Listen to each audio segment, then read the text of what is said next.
And combined with remote students, I think my largest More class, business looking. About 15 chickens, and that seems 12, 13, I can't remember off the top of my head. Do we normally start on time? the weeds Then are we gonna get in trouble if we don't have our minutes? But that's like half Till like 5? Okay. Yeah, that's like half an hour. 18 They're to nervous. 24, yeah. They're nervous. So, Oh, I know. I'm not. physical sciences, I don't do Two or chemistry, three, so I should. this year I'm teaching freshman science, astronomy, and engineering. I In the drank past, I've water out done of a hose, I physics, played in the mud, you know. technology classes and things Grew like up on a that. farm. Totally Sort fine. of depends on the numbers, you know. Yes, Darren, you look a little bit less relaxed than you normally do. All right, so everything just went on, and it is a little past 6 o'clock, so I think it's time to call this September 15th, 2020 Planning Board meeting to order. The first non-Zoom meeting we've had in a while, which is... Can you bring the mic closer to you so you can hear you? It's nice to see all of your faces. We'll start with roll call, and we'll start here on my right. Stacy LeBlanc. Steve Martelli? Evan Sear. Dana Staples. Riley Bergeron. Eric Cousins, city staff. Darren Finnegan. Darren, yeah, can you slide a mic over? Yeah, that's great. And I'm Chairman Matthew Duval. First item is the minutes, but they're on YouTube, so we can move on from there. So there's nothing to approve, so we'll move on from there to our first item, which is site plan special exception, the Lewiston Water Pollution Control Authority, proposal to change their agreements after a successful pilot project with the Maine DEP related to their composting facility on Penley Corner Road.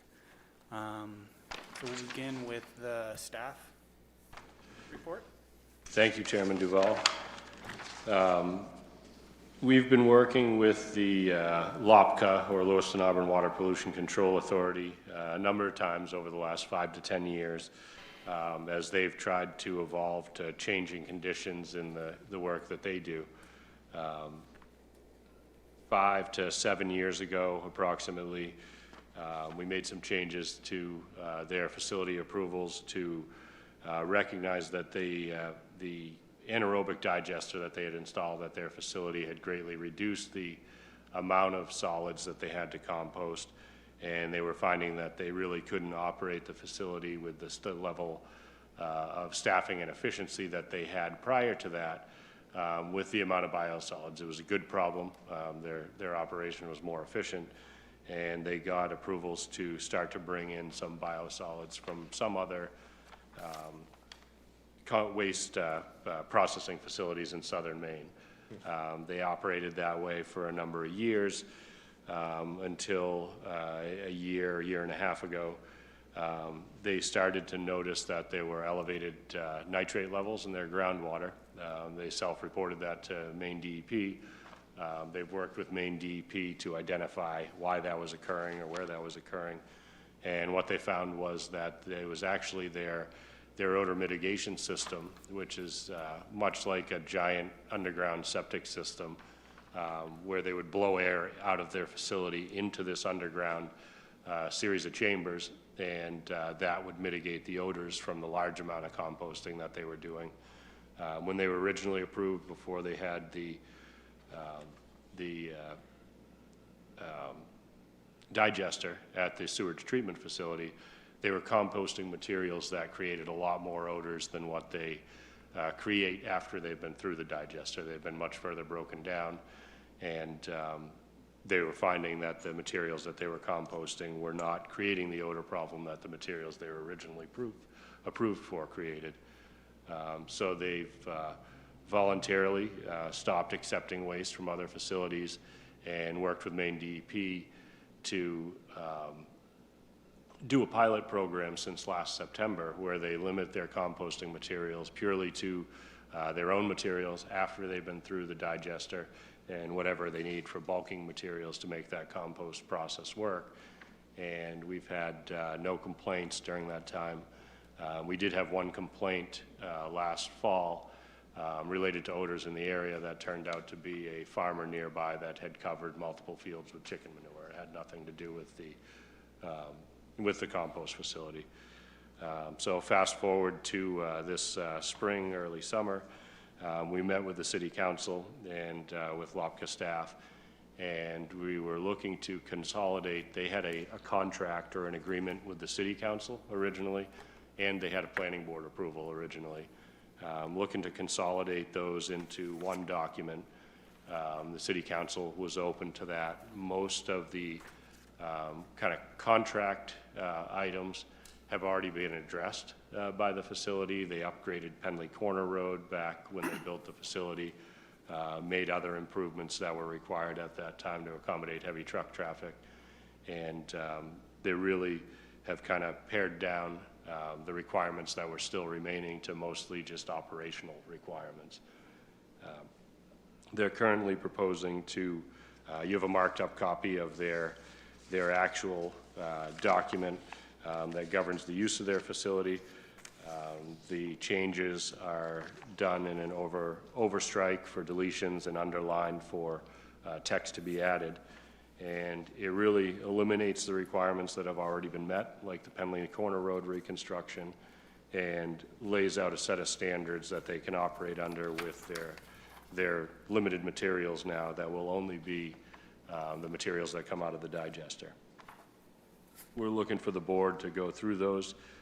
We have Isaiah Larry here from LOPCA to go over any questions that the board has.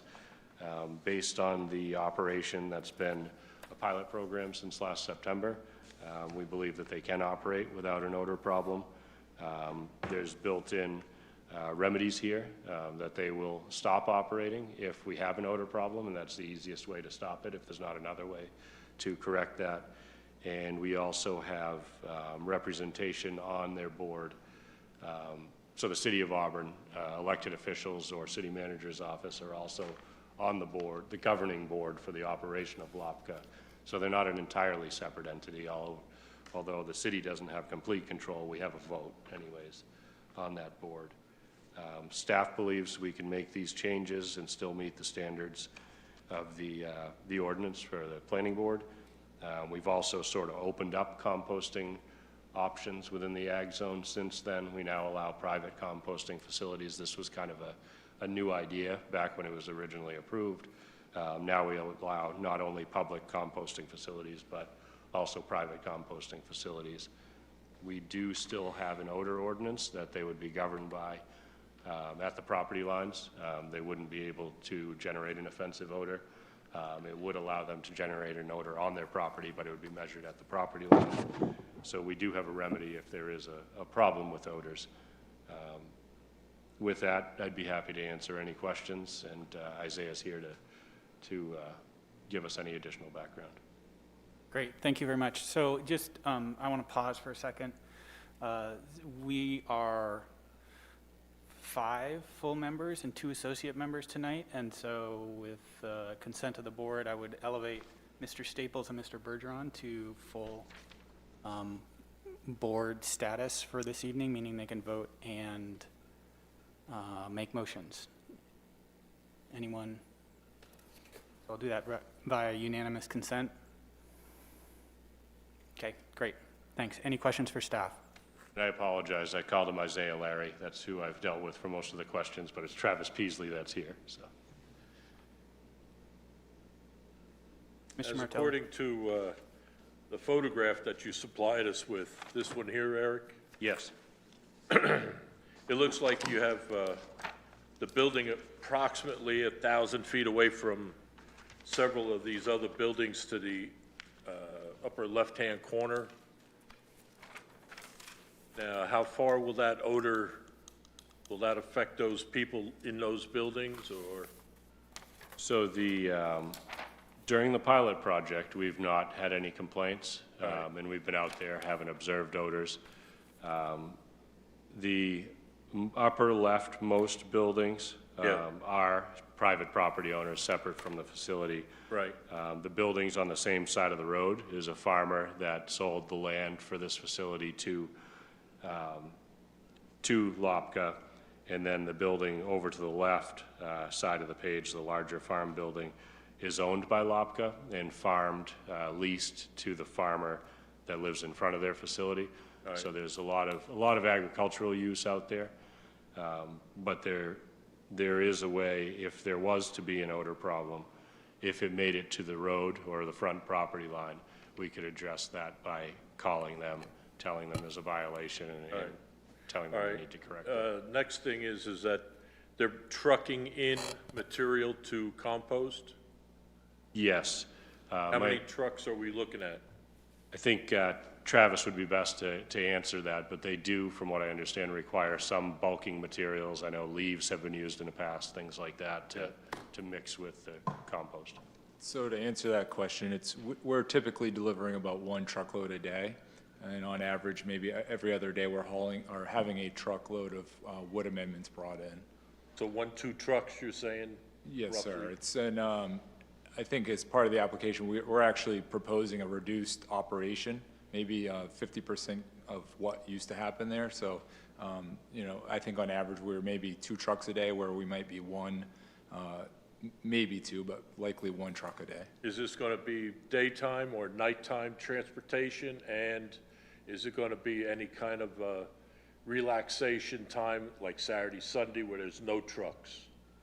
We typically deliver material every day of the week, and it's I would say before noon every day. It's somewhere between 6 and 12 o'clock in the morning. Any further questions for staff? Yeah, Eric, with regard to lot lines, as I'm looking at this photo, there appears to be a lot line. The facility itself appears to be on an internal lot. Is that correct? Yes, it is. And so would odor would be measured at the lot line upon which that facility sits, not at the road? It's a good point. Yeah, the way the ordinance is written, it is at the parcel line. So yeah, I misspoke when I said the road. It would actually be at the property line. Okay, yeah, I apologize. I heard that and I thought, okay, maybe something's changed, but, all Nope, right, thank that's, you. that's accurate. It would be measured at their parcel line. Additional questions for staff? I got one more. Yeah, Mr. Martelli? What kind of stuff are we bringing in?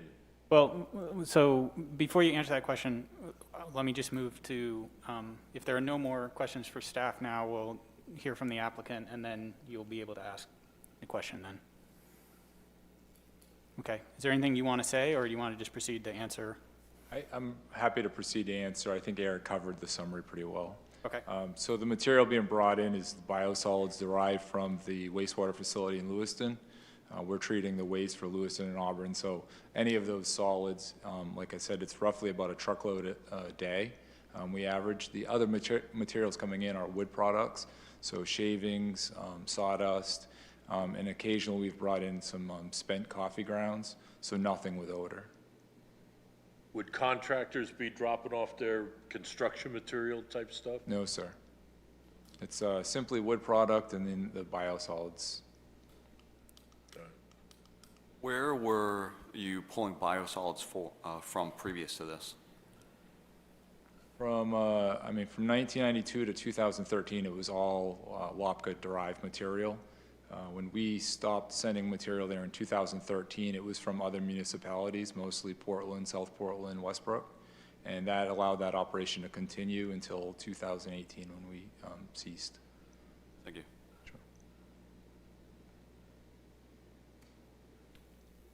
Any other questions for the applicant?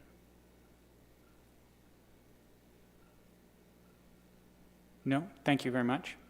Yeah. At this time, we'll enter the public comment portion of this public hearing. I'll make a motion to open the public input section of the hearing. Thank you. I have a motion. Do I have a second? Second. All those in favor? Okay, the motion passes. At this time, if any members of the public are free to speak, please state your name and your address. And Barry Skillings, 1425 Riverside Drive, and this is my son Carl, who will be living there in the near future, as I'm selling him a lot. I've been around since the beginning of this compost facility.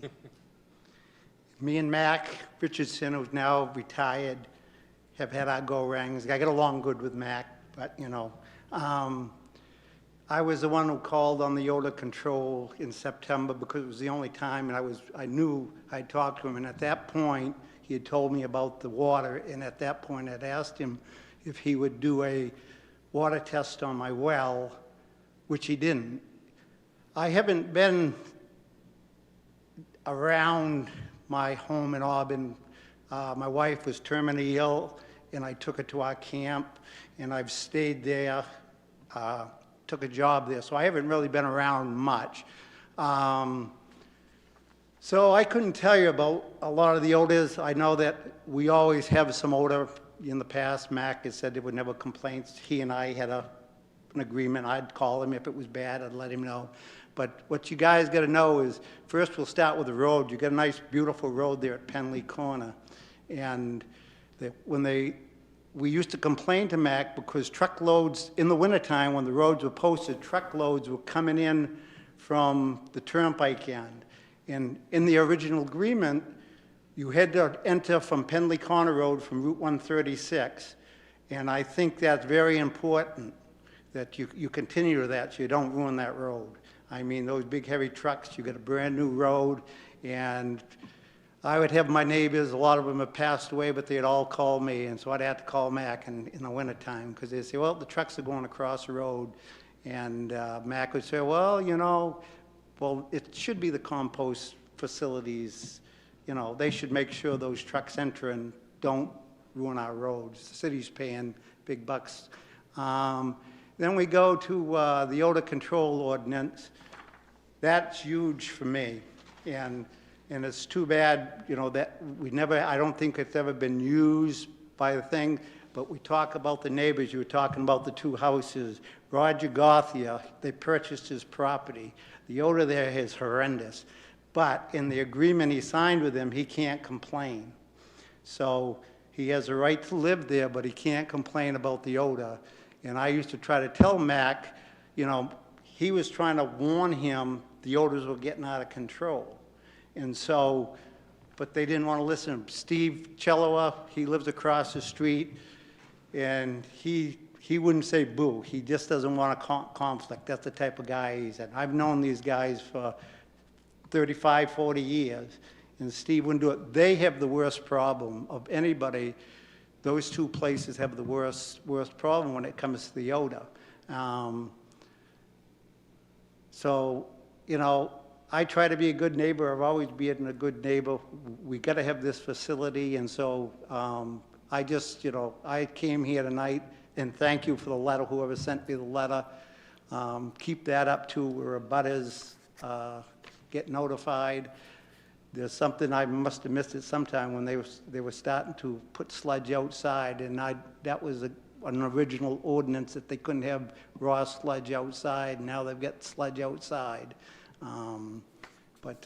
Please don't take that odor control ordinance off there so we can ask if there's an odor. I worry about my kids. My granddaughter is going to be growing up in that home.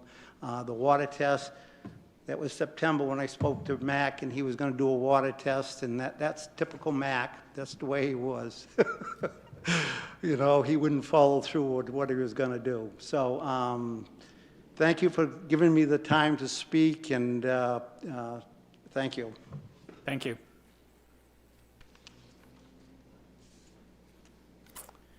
Any other comments from the public? I make a motion to close the public input section of the hearing. Thank you, Mr. Seer. Do I have a second? Second. I have a second. All in favor? Thanks. That closes the public hearing portion, or the public comment portion of this public hearing. We now move to discussion among the board.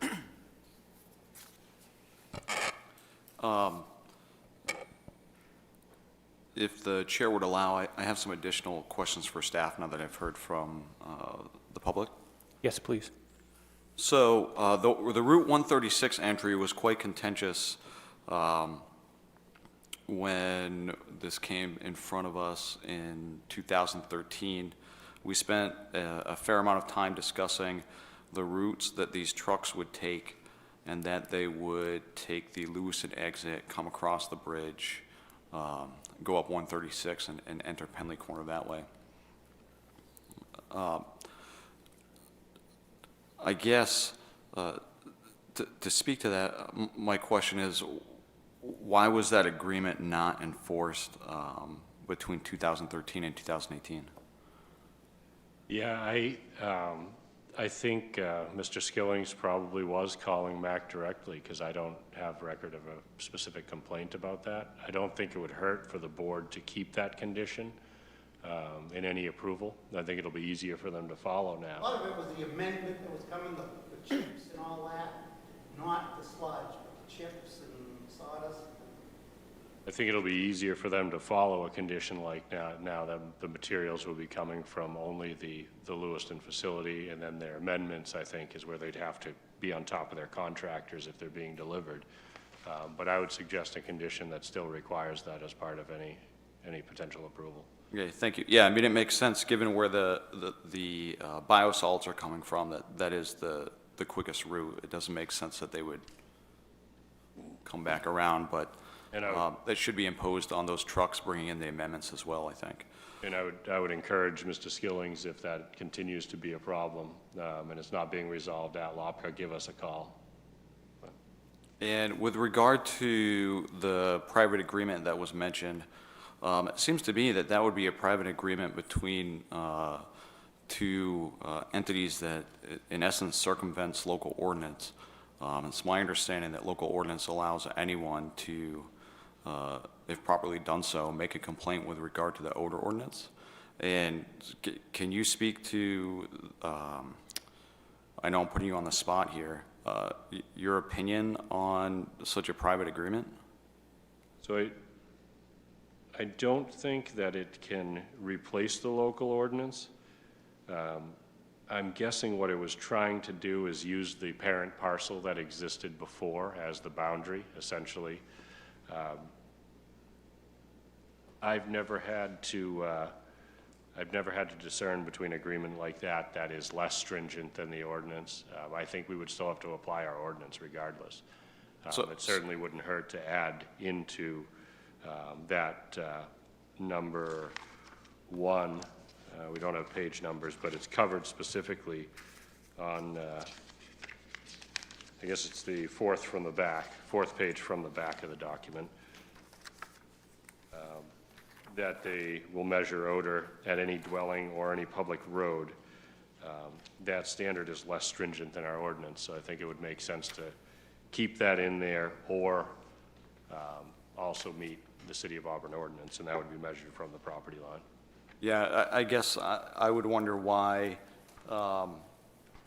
we would want to allow for an agreement that creates a situation that's less stringent for one singular entity than for any other entity within the city. And I think we'd have to look at that, how that agreement was drafted, because I believe that LOPCA, and Travis can correct me if I'm wrong, I believe that LOPCA has ownership of the parcel, but the farmer has a life estate.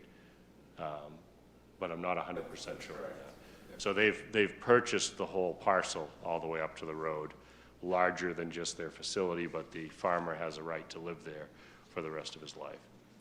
If that's the case, would you mind providing clarification with regard to the odor law then? I know that the city has a, if I remember correctly, it's actually codified in local ordinance that multiple parcels that are owned by a singular owner will be treated as though they are a singular parcel for specific purposes. Is that the case with regard to the odor ordinance? Yeah, it certainly could be. If they were abutting parcels in the same ownership, then we would look at them as a single parcel. The life estate thing is a nuance that I don't think was contemplated by our ordinance, but I think if the ownership is consistent across those parcels, we would actually measure from the boundaries of the larger combined parcel. The current agreement describes a dwelling. So would the dwelling that exists on that parcel be able to trigger an odor complaint under this agreement? It doesn't seem that it would if there is in fact a written agreement that that property owner can't complain. I'm just gonna pull up the map and double check the ownership. Okay, I guess I make the comment only because hearing that in public comment, in my mind, is deeply concerning, that Yep. we would have a situation in which a private entity would circumvent local ordinance by entering into agreement with other private parties. That's,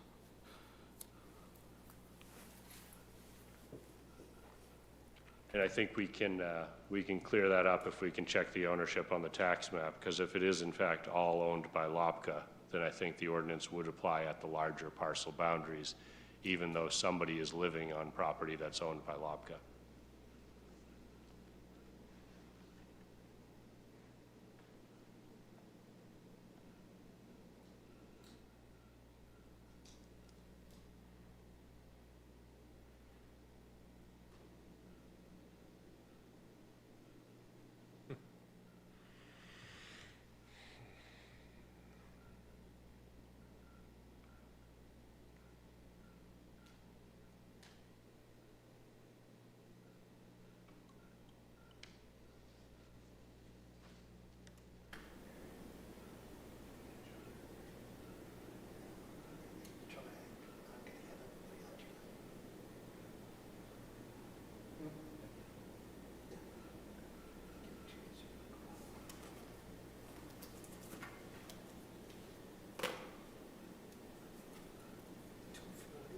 Yeah, I'll have to double check the ownership. If the ownership is different, I believe there is a life estate on that parcel, but I don't know who legally owns it right now while that person is still alive. If the ownership is different, then they would have to meet the odor standard in this agreement, plus they would have to meet the odor standard in the ordinance. But I think it would be helpful to have clarity here, whereas this is a document that the planning board is reviewing, to make it clear that both of those standards apply. Unless they own the larger parcel, including the farm, the odor standard would be applied at the smaller parcel lines of the facility, as you pointed out. okay, thank you. Yeah, I think that point of clarity would be important to include. Yeah, Mr. Martelli. Eric, is there any runoff of any type that would pollute the underground water?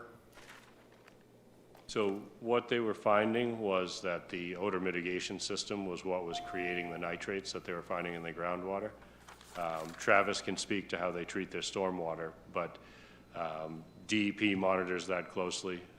DEP has conditions on how they treat their stormwater, and they're doing all of this work on an impervious area that should not allow that stormwater to go anywhere other than where they're directing it to their So any treatment wells system. further downstream of this won't be affected, right? Part of the goal of this is to eliminate that contamination that's happening from the odor mitigation system. And I think Travis could certainly speak to how they treat their stormwater runoff on the surface as well. What about the, I'm gonna call it residue or the final product? What happens with that? So I know until recently, and I don't know how they're planning on doing it going forward, they were selling that product. We've had a lot of contractors in the area that were mixing it with loam, the finished compost, to be used on road jobs and house jobs and commercial development jobs. There's been a real shortage of that material this summer and last summer. Contractors are kind of having a hard time in the area finding the organic material to add to their loam. There's certainly demand for it. There's still a market for it. Travis could tell us how they plan to dispose of it or sell it. How many yards a week or month are we producing? Travis would be better to answer that. Okay, so we produce. You come up to the mic, Travis. Yeah. We Produce roughly 8,300 yards of material a year. About 2,000 yards of that goes to land application. So with 6,000 yards of our material, we would produce roughly 12,000 yards of compost to be sold. To be sold? Well, it's quite a bit. Mr. Bergeron? I don't know if this would be for you or for Travis, but were there any other, excuse me, were there any other odor mitigation techniques that were explored that might not have the same impact on the groundwater? So the odor system was there since 1992, and it was state-of-the-art. It's basically an in-ground biofilter with stone and wood chips. It did its job. I realize there were still some off-site complaints, but it worked rather efficiently. Before we looked at exploring other options, we decided to try operating without odor control, which is the pilot project, mostly because of the material we're talking about has had the volatile significantly reduced. So it is nearly odorless now. That material doesn't require odor control like the material from 2008 previous. That was an aerobic material that released a lot of ammonia, other compounds that were impacting, mostly on-site, but a little bit of off-site. So, no, we didn't explore other because we didn't need it. It was part of a pilot sort of phase 2 and 3 to explore alternatives, but after phase 1, we proved successfully you didn't need odor control with this material. Thank you. You're welcome. Why, or what has precipitated the change from an aerobic material to an anaerobic material? So in 2013, we put online anaerobic digestion at the wastewater facility, and going through anaerobic digestion significantly reduces the volatile compounds, which is where your odors come from. From 2013 to 2018, we weren't bringing that material to compost, and we were contracting in aerobic sludges from other facilities. So that odor remained, which is why the odor control system was operational. So it wasn't until we did this pilot project that we ever brought this less odorous material to the compost facility. And we did that to prove that we could operate without odor control. What kind of testing was done on the air quality and the odor solulates in the air in your pilot project? We hired Bob Boker, who's Boker Associates. He's a professional odor evaluator. He came out and did a boundary survey. He uses what they call a nasal ranger. It's it's hard to explain, but he basically goes around and detects the intensity of odors at the boundary, and he's the one that performed the evaluation that got submitted to the DEP in order for us to get our approval. Good, thank you. We actually have a nasal ranger in our office now as of last week that we Because don't. of the odor ordinance, yeah? Because we don't know how to use it yet. Our training's coming up, but specifically for marijuana, but we now have the capability to measure the concentration of odors much more accurately than we could before. So we could perform as a municipality a test similar to the test that was performed during the pilot study? Okay. Within a month or so, we'll have 4 people trained, able to do that. Okay. I got another question. Yep. Travis, how many people are we employing at the facility here? 3. 3? All right. And then how many, you said that you have a truck, but it's not the same truck every day, it's probably different trucks, am I right? We own 2 trucks, and we do our own transporting. You do, right. So that would be what, 5 people then? The truck drivers and then 3 there? In essence, yeah, I mean, it's only 1 truck at a time, so it's typically the same driver and then 3 operating at the facility. And does that driver move the amendments as well, or are the amendments done by? The amendments come in through a contractor, so they're hauling in the wood amendments. It's typically, like I said, about every other day, they're there for maybe 10 minutes to offload their truck, and then we take the materials and use it in the process. Thank you. Sorry, Eric, what was the name of that tool that you were referring to? It's a nasal ranger. I wasn't aware that their consultant used the exact same tool. but it's used a lot to measure marijuana odors, and that's really our licensing fees for marijuana paid for the tool, and we'll pay for the training for code and police department staff. Yeah, I remember the pictures of it when we were amending the odor ordinance. It was a interesting looking Sniff. tool, yeah. It's the standard, I guess, for measuring odors across the country. It seems to be the tool that holds up the most in court and is deemed to be the most accurate.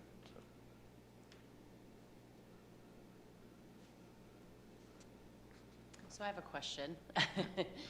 So you say you have those, the returns from the nasal survey that you did. Are we going to be getting that so that we can have that, some sort of record of what you had from a test perspective before you go like full? Sure, yeah, I can provide those results. Wouldn't It's- mind getting that. Sure, yeah, it was a requirement of the DEP before they would give us our license amendments, and happy to share that with you guys as well. I mean, that's certainly something, if the board wanted to delay action till next month, I don't think that's a huge issue for this facility. It's a long-term issue that they want to deal with. They want to provide the service to the two communities, but we don't have a copy of that report in the packet. Yeah, I didn't see it. I would be interested in it. I think you bring up an important point. It would create a baseline for us moving forwards if we were to see something change. Do you have ongoing requirements for this licensure around odor that would be similar to the sort of measurements that were taken during the pilot program? Not written in our DEP license, no. I mean, they basically have similar language to what's in your agreement that says if we create anything outside of the boundaries, then they could come in and basically shut us down. We have requirements if we do cause off-site odor that we have to remove the material within a certain period of days. It's typically 3 days. So there's language in there, but it's not an ongoing testing requirement. It's more if you cause off-site impacts. What kind of community engagement do you, I was about to say engage in, that sounded silly, but community involvement do you engage in with regard to education on the facility? I got the impression in listening to the public comment that these things tend to be fairly informal or informally handled. But is there a specific educational outreach program that you have with your butters and the localized community? Nothing specific, as you indicated. I believe it's been informal over the years. I think when the facility opened, there was a committee established with a couple of butters and maybe city officials. It was more structured, and then after a couple of years, no one was attended, no one seemed interested, so it sort of went away. And I believe the intent from my predecessor was to reach out more informally to all the butters and keep in touch that way and say, if you have issues, let us know, we'll work through them. But there just weren't any issues to continue to meet and educate on. I think in the last 2 years, there's been a lot of change over there with this, the groundwater contamination. So there has been more education through these amendment processes. I believe my predecessor was reaching out and letting people know what was going on, but that's about the extent of it. And, you know, I'm not aware of anything more specific than that. So, and I understand that, excuse me, I understand that you have a limited staff, but do you feel you have the resources to develop an outreach program in which you're reaching out perhaps annually or something to that effect and educating the abutters and creating those sort of relationships? I think that would be appropriate if we continue to operate. We do a very similar thing on our land application program. We invite all the farmers in every year and basically update them on our program, hear them out on any issues, and then try to address them. So we could do a very similar thing at compost. Thank you.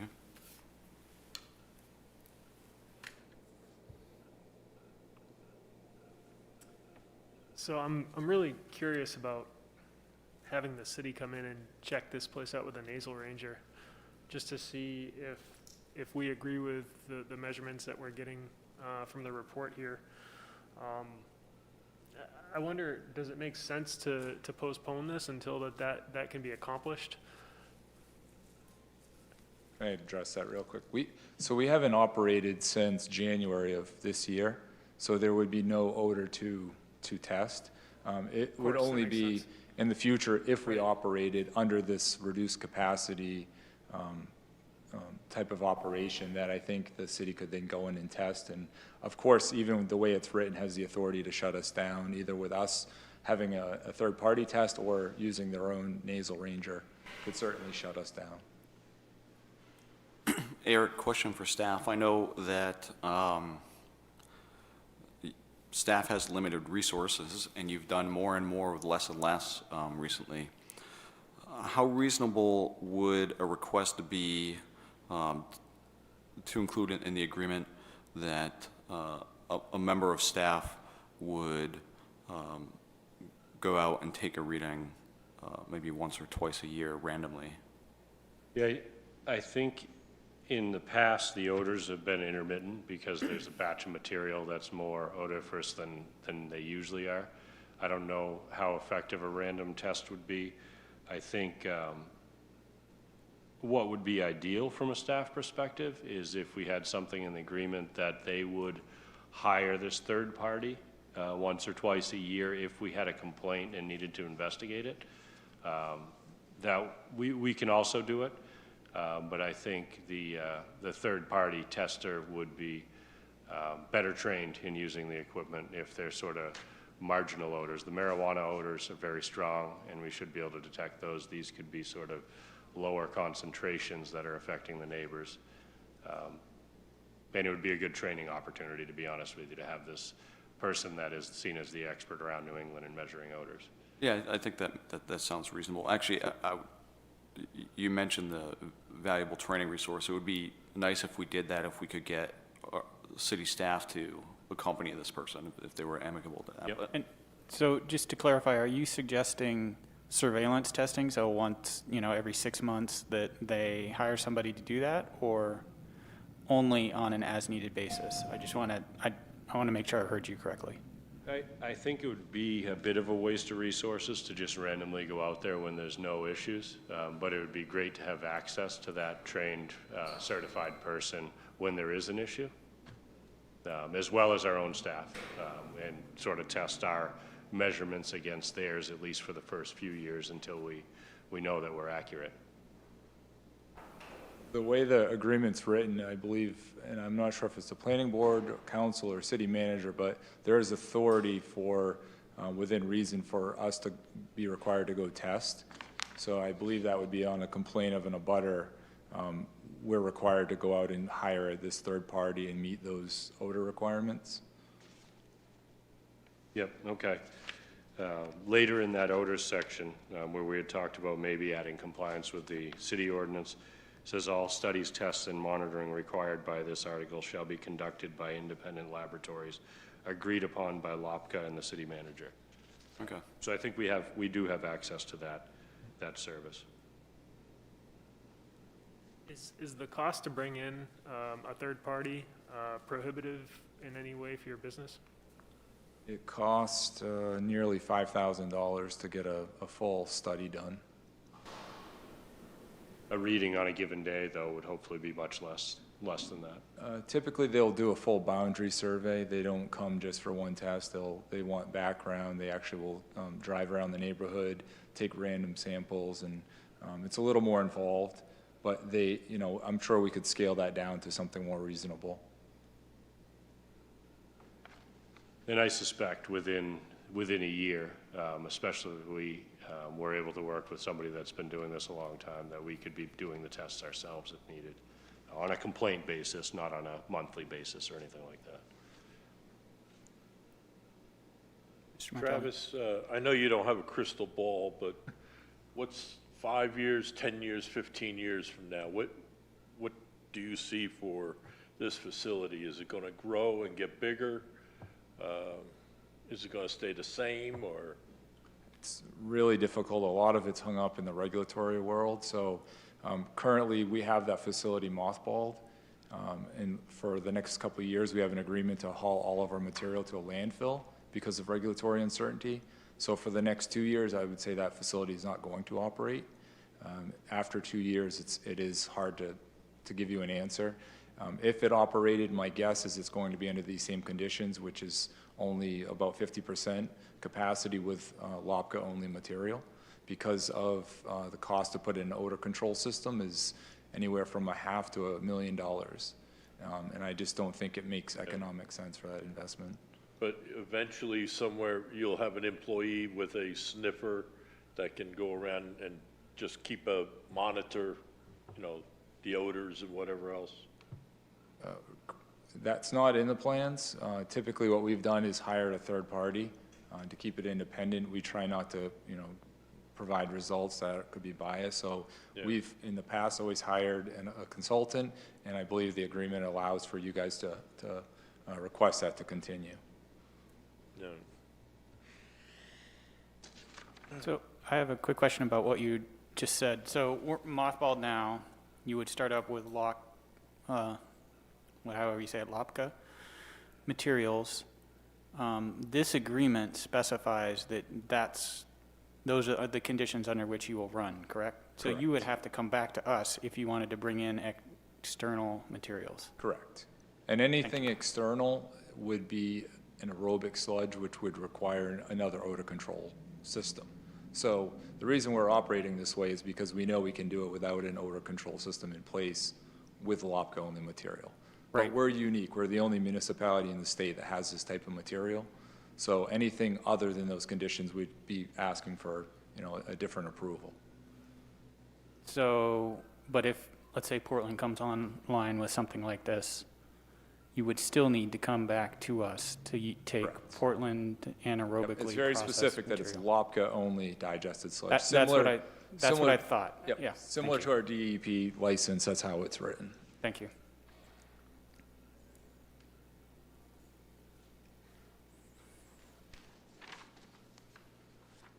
Any other discussion among the board? All right, so if there's no more discussion, we need to start thinking about a decision or some sort of motion. I'd like to make a motion. Okay, Mr. Sear.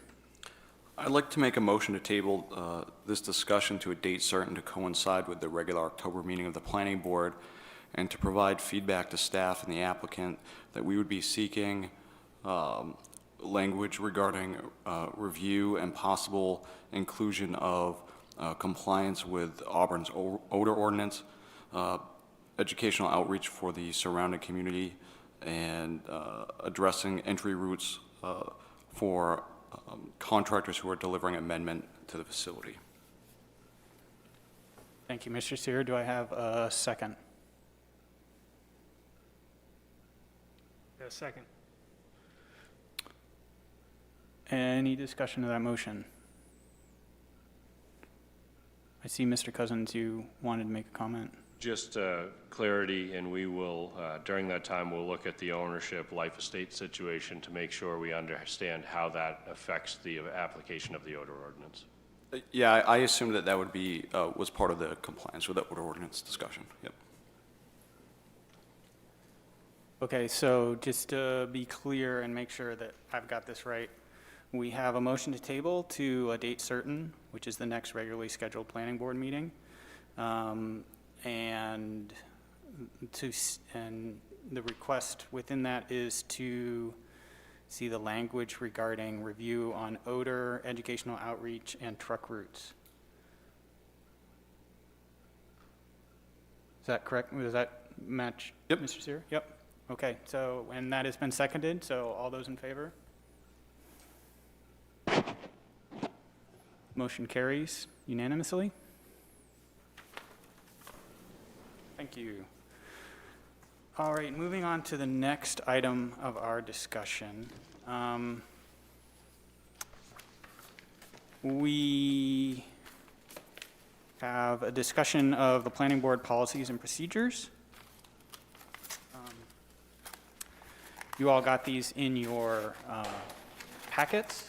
Well, you should have them anyway, but I think there are a couple things that we wanted to think about today, and that is to go through and make sure that everybody understands everything that's within them, and then ask the question, okay, are there things that might need to change? And then ask the question, are there any items in there that we should be doing that we aren't doing? So we'll start with, anybody have any issues they would like to clean up or clear up from an understanding point of view?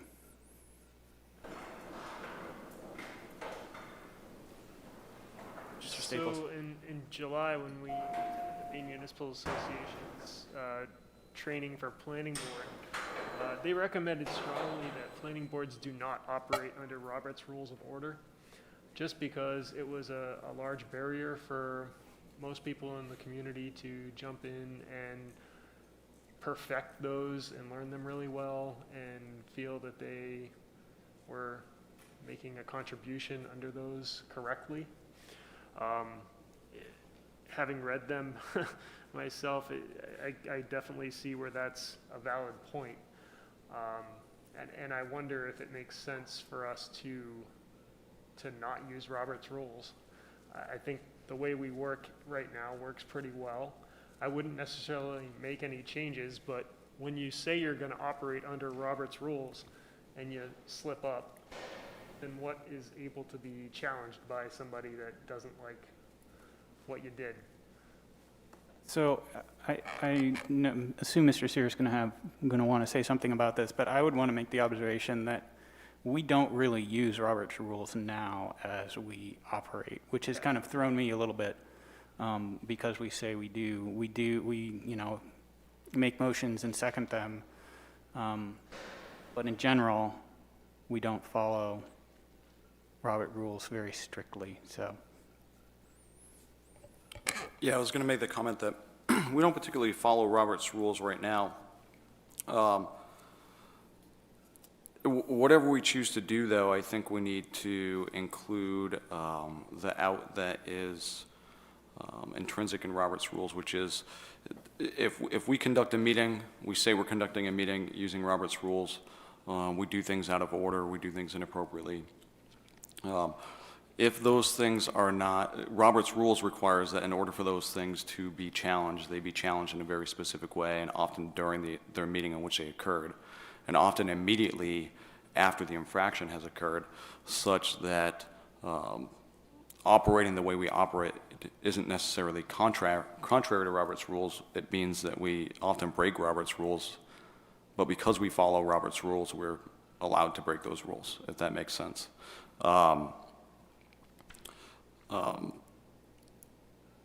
I think that it might be a good idea to clarify specific things, and we can certainly do that in our bylaws, right? It's a big task to write down what your procedure is going to be.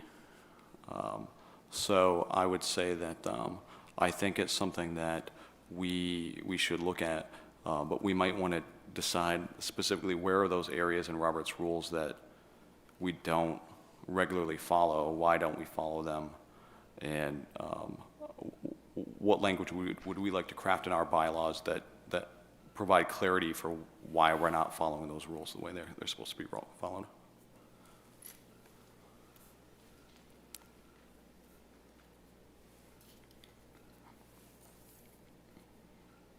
That was a long way of saying, I agree with you. We just have to be really careful and craft something that's equally. All good points. So, yeah, I mean, that's something that hit me too when every time I read these. But I agree with Mr. Sear, it's important to document the specific ways we're going to conduct a meeting. And so I think if the planning board wants to change anything here and be more specific about the ways in which it will follow or not follow Robert's rules or reinforce specific parts of Robert rules, that we would want to take as a decision to dive into this aspect of our policies and procedures and make changes. So. One thing we could do, where that's a recommendation out of MMA, I can check with them at no cost and see what they would recommend for language there that still gives us some framework to use, but maybe a little more flexibility. Yeah, that would be nice. It does sound, you guys are making great points, but it does sound like in order to avoid using Robert's rules, you have to be an expert in Robert's rules to be able to apply what you want and what you don't want. So I don't disagree with you. Ms. That LeBlanc? sounds like a great idea. So I will say as a new member, it has been slightly confusing to follow the process and the cadence and the order. So I do feel like, paying it forward, it would be excellent if we did have something a little bit more formalized that we could give to newer members that we could follow. Thank you. I will say that some of it you started in the Zoom era with a new chair. So, there have been some You don't have to things- fall on any sword. Yeah. Yeah, so. Staff has offered to speak with MMA about what they would recommend. Is that something that the board is interested in doing? Yeah, I think that would be great. If MMA has specific language or recommendations and we're thinking about changing, we should certainly hear what they have to say. They're the authority on this, so. Okay, so I would suggest that we do that, and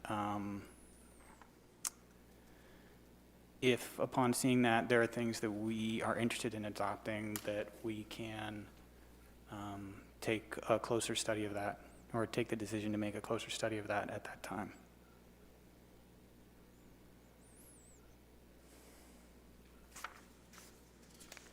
Any other thoughts about our policies and procedures? Yes. Mr. Sear, I was waiting for you. All right. So first things first, here's some low-hanging fruit. Our bylaws, or policies and procedures, I guess, which would constitute bylaws, outline the order of business. However,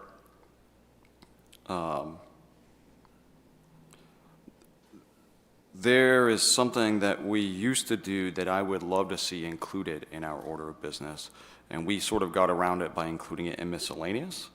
But I think it would be important to include something that's overt, and that being that for a while we had a section of the meeting where planning board members were essentially allowed to give report on those things that they felt were important to the board, or if not to report, to raise questions that they felt had come up in the meeting that needed to be addressed at another time. So it was essentially public comment, but meant for the planning board. We've moved away from that a little bit. My personal opinion would be I would love to see that come back, but really in order to make that come back in a meaningful way, we would need to add that into our order of business. Yep, I agree. So is that something that has been, the policies and procedures, you've been on this for what, 8 years, 9 years? 9, yep. And have they changed during that time, or is that just a practice that fell away because they're not actually codified in our policies and procedures? It was a practice that we picked up because there was what we thought was a fair amount of turnover on the board, which was not compared to now. But at the time, the board, it was pretty rock steady, and you get 1-2 members every few years. So we included that, but again, we included it sort of under the miscellaneous section as sort of an item. So tonight we have A, B, and we would have had C. So instead of just planning board item, other items for discussion, it would have been like planning board member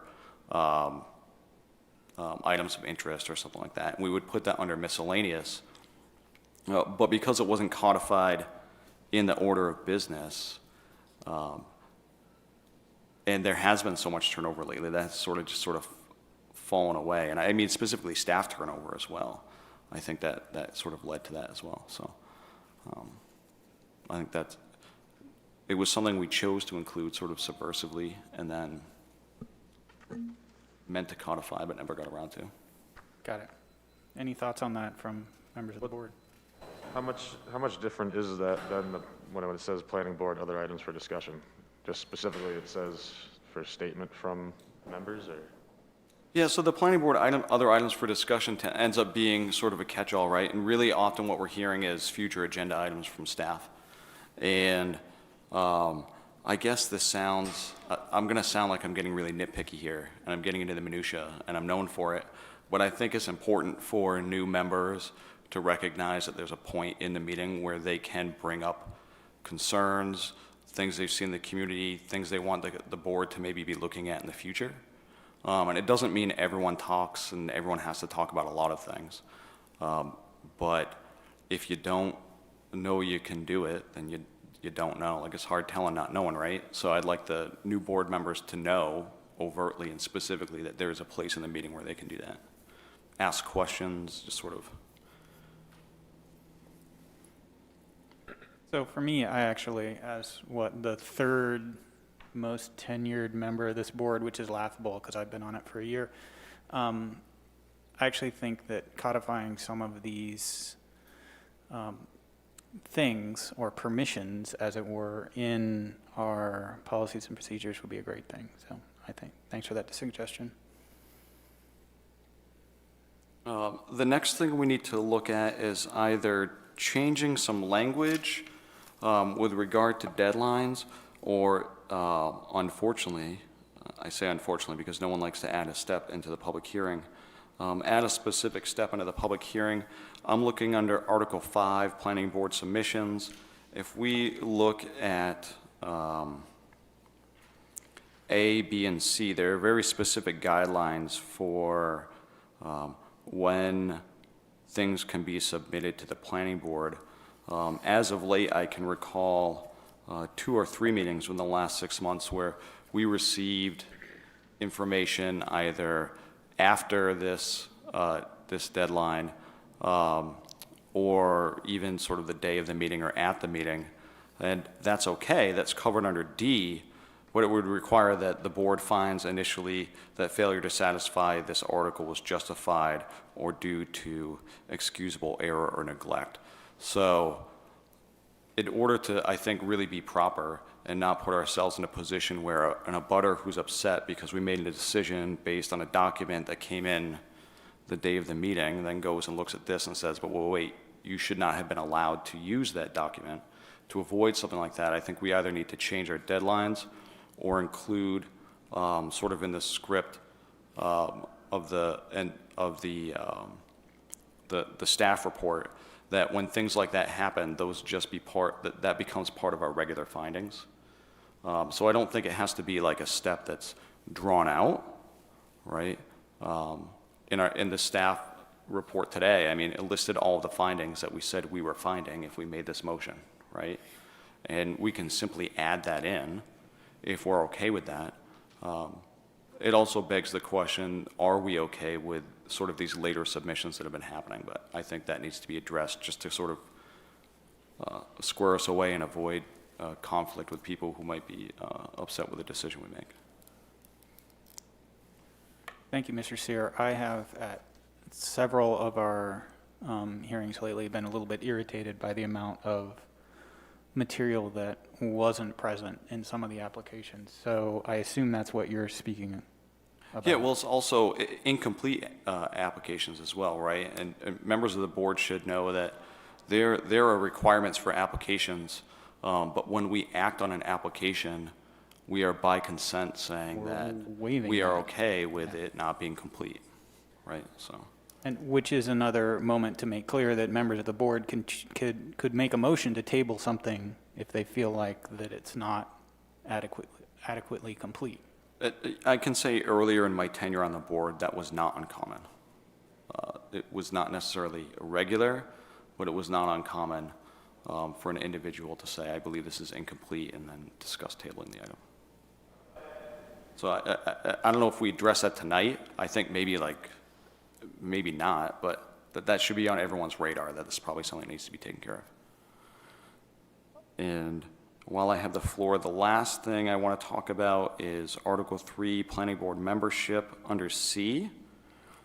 The last sentence in that reads, if attendance does drop below this level, that is 50% within 12-month period, The planning board chairperson may forward a recommendation to the city council to remove that board member.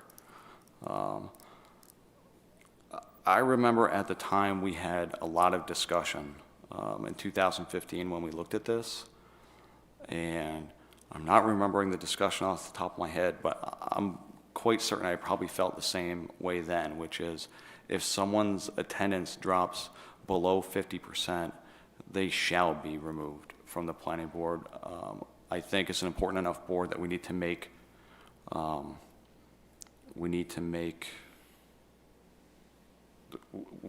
have planning board members allowed to come in that can be making those decisions. It's not, if someone can't commit to it, that's okay, it's not bad. Just means that we should be making room for people who can.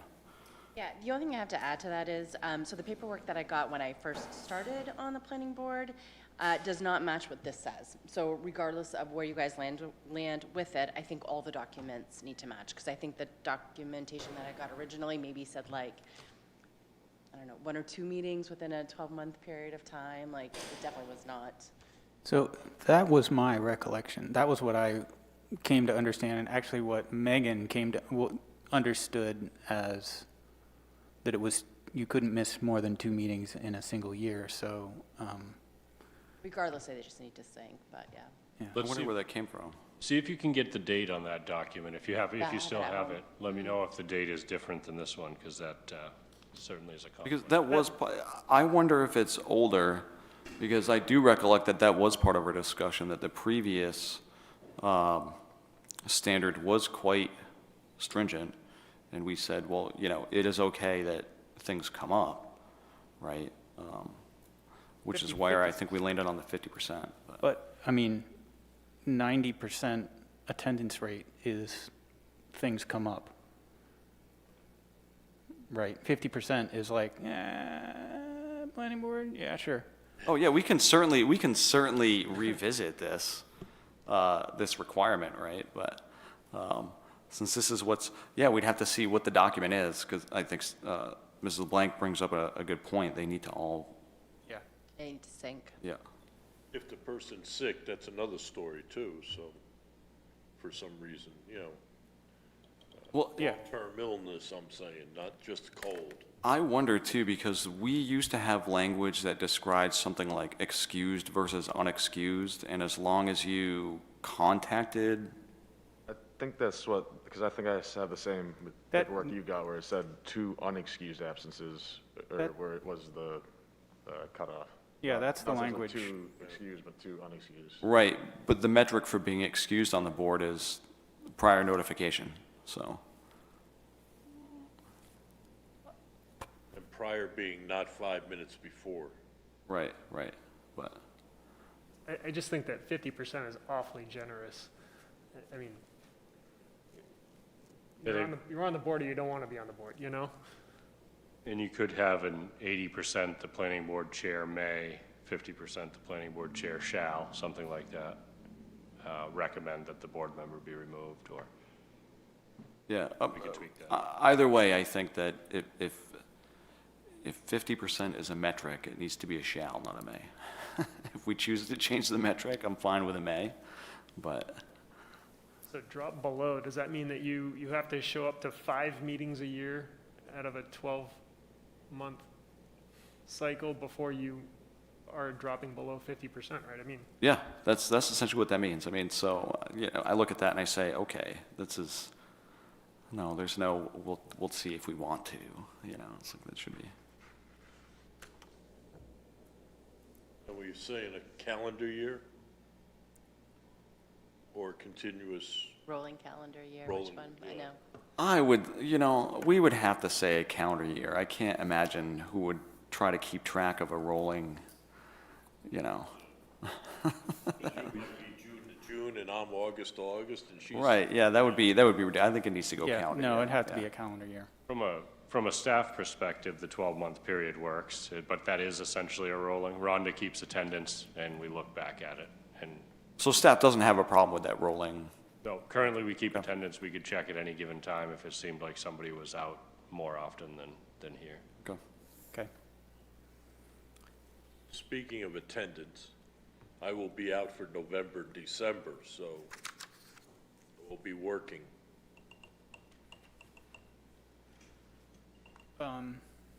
Is that anything else, Mr. Sear, or is that good for you?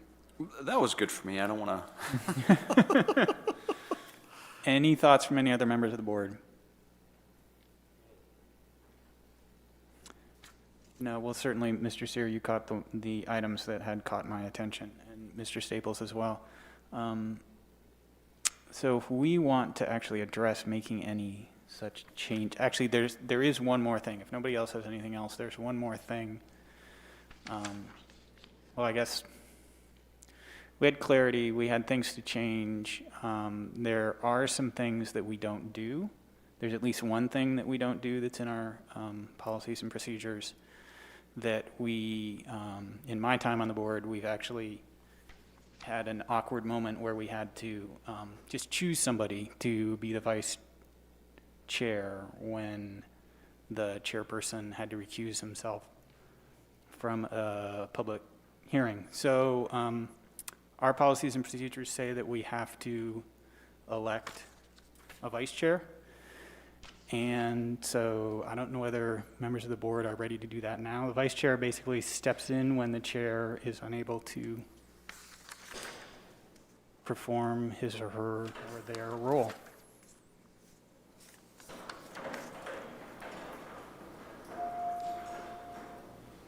Evan does a good job. So the question that I'm putting before the board now is, does the board wish to elect a vice chair? All in favor?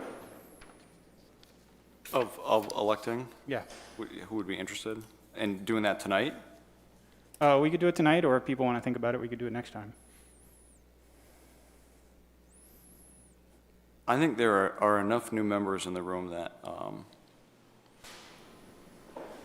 I think, to be fair, I think it would be best to sort of, if the chair is willing, send out a brief description of what you view your basic duties are, how you prepare for a meeting, so that way someone who is interested in stepping into the assistant chair's position will be apprised of how a meeting will look different for them if they know ahead of time that you're absent. I'm a fan of letting people know what's coming first, and I think since we don't have to do it tonight, I think it'd be beneficial for new members to at least see what that's like before they decide that they want to throw their hat in that ring. That'd be my personal opinion.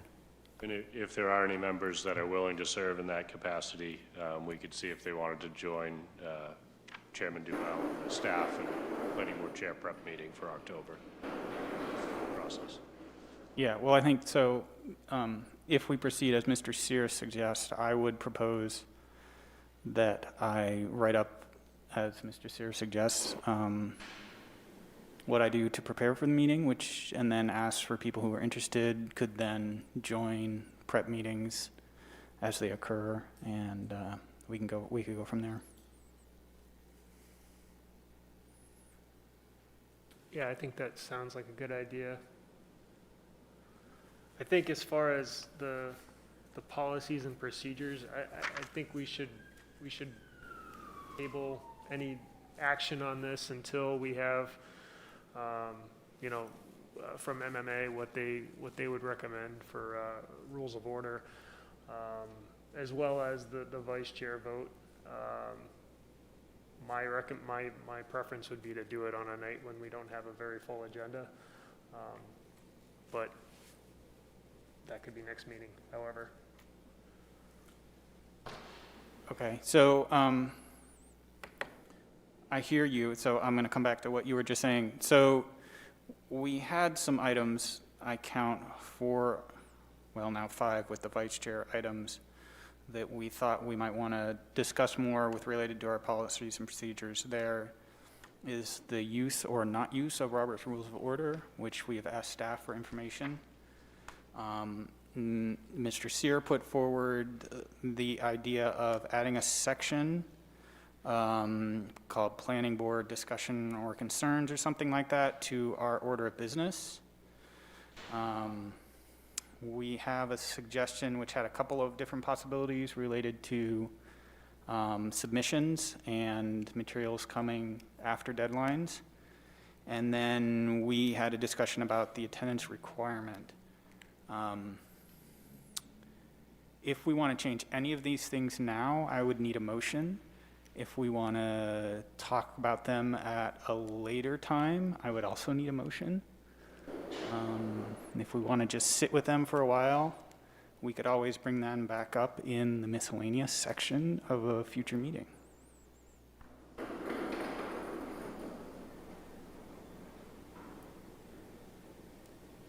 So, I apologize, I'm going to say something out of order here. I think it occurred to me there was something else I had circled, and I was just like, where is this? And it's in Article 9, and it says that the planning board will review these policies and procedures every 2 years at its annual meeting in February.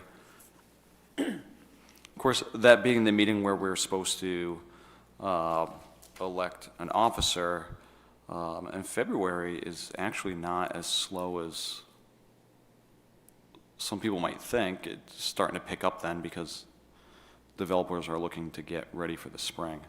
So I think we need to decide whether we want to keep that in there, if we want to have a clause that is like, the planning board will review these policies and procedures upon the call of, pick a number of members, 2 or more members. So if there's like 2 members that are like, hey, we haven't looked at that in a while, we should look at it, or whatever mechanism it is we want. It sounds good to have it be this every 2 years in February, but it's happening, it doesn't happen, and it's also, it's already a busy meeting, right? So I apologize for adding something to the pile, Chairman. That's actually not out of order. It's just adding to the list. So that comes up with 6 different items to, I don't think we need a motion to request information from staff, but if we're going to make any changes now, we would need a motion. If we want to come back to these, we certainly, any board member can bring something up for a future meeting, but if we want to put something definite on schedule, then I think a motion would be very helpful. And if anybody wants to change anything now, then obviously we need a motion. Yeah.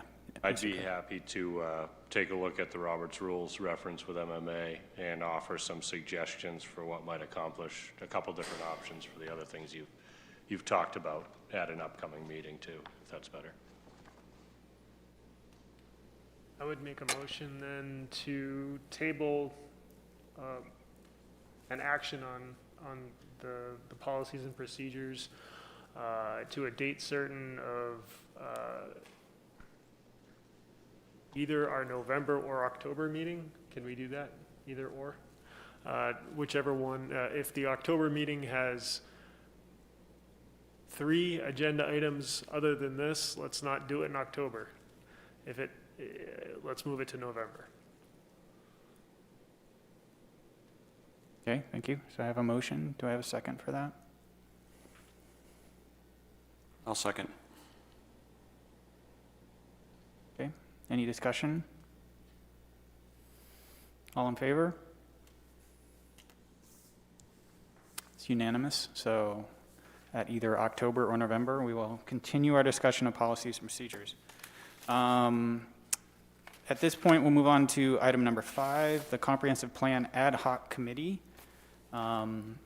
It was requested that anybody interested in serving on that committee, the planning board needs 2 applicants. It was requested that they reach out to staff. And staff, I believe, we have heard from at least 2 people. Any others? No, nobody else. No? So there are 2 people, 2 slots. I would give a final opportunity for anyone else to throw their hands in, or their hats in the ring for serving on this committee.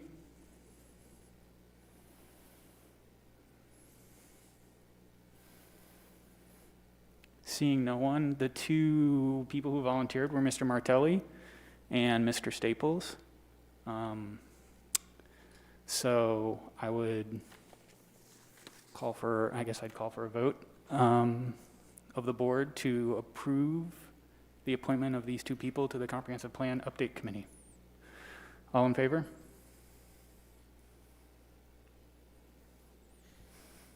Opposed?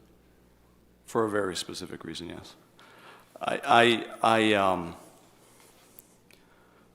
didn't want to belabor the process. It's fine. They've been appointed. I think they'll do fine. My preference would have been to have the two junior-most members, only because the ad hoc committee itself has a fair amount of legacy built in. And I know that Mr. Martelli was involved in the New Auburn Village plan, and I know Mr. Staples has been involved with other boards and committees of this city. And I would have loved to see a sort of push the junior members out, given the amount of legacy that was already on that committee, to say, well, here are two members that are not going to bring any sort of the city baggage with them, that are very fresh eyes. But so that was not a personal vote. I wanted to be able to make my stick. You could throw a third one in there. No, we are definitely not allowed to throw more than they asked for, so. No, we have agreed with city council to offer two people. I think that brings the total, I think there may be, 5 or 6 people on that comprehensive plan update committee, so staff will communicate those names to city council, and you should be hearing more soon. Mr. Sear, thank you for your comments. I understand completely where you're coming from, so. All right, so we'll move to number 6, with public comment, and I don't see any members of the public for public comment, so we'll move on to number 7, miscellaneous, upcoming items for October. Staff? Yeah, we're kind of wrapping up one of the strongest 9-month periods that we've had as far as projects. I know back in June, Portland was bragging about permitting 150,000 square feet of new building area during the COVID period until the end of June. We did 288,000 square feet of new building area in Auburn, and you guys at the planning board and staff on the smaller projects did another 269,000 square feet of site plan approvals during that same period that hadn't yet at that time made it to the building permit stage where we had measured the 288,000. So it's incredible what's being built right now. A lot of manufacturing, not much retail, fair amount of marijuana businesses, but they're building new structures, they're adding value, and even if they don't stay here forever, those buildings will be here for other uses, including indoor agriculture potentially, as a lot of them are set up as year-round greenhouses. So incredibly strong year. October, Don Buto with Future Guard will be back in front of you. The business story behind his project is amazing. Are they hiring? Because I feel like this is. They are hiring. They've been This is a company you want to work for, right? They've been a huge winner with COVID. A lot of their competitors were deemed non-essential while they were deemed essential, and it's just been a huge boom in their business. They've acquired another company out of Canada, and their suppliers can't meet their demand, so they're moving satellite offices from their suppliers into their building to meet their own demand.